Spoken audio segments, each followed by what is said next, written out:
Much. Let's dig deeper. The chairman of the House Foreign Affairs Committee, Republican Congressman Ed Royce of California, is joining me here in the Situation Room. Mr. Chairman, thanks very much for joining us. The fact that Kim Jong-un of North Korea is now apparently going to be going to Moscow in early May for these celebrations, if you will, is that good or bad?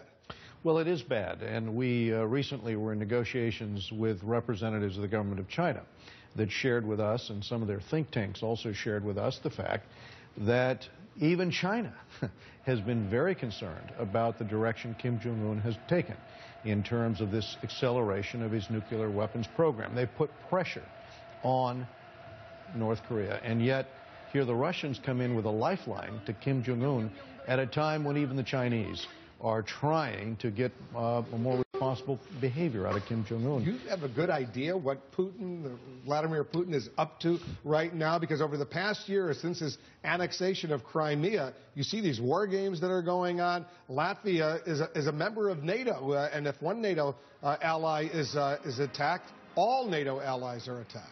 And the irresponsibility of the embrace on Kim Jong-un at a time when, as you remember, Kim Jong-un was close to China.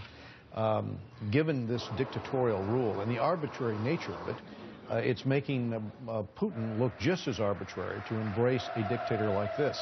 So I think all of this, along with, as you say, these very aggressive moves against our NATO allies by doing these overflights, just send the message that he's not particularly in a mood to recognize that the sanctions that are on him, that are slowly imploding the economy in Russia, need to be addressed with a change of behavior. As you know, he's now basically confirmed, admitted that he ordered the takeover of Crimea from Ukraine to annex it, make it part of Russia. But is that the territory, all the territory he wants, or are you fearful he's going to try to grab some more?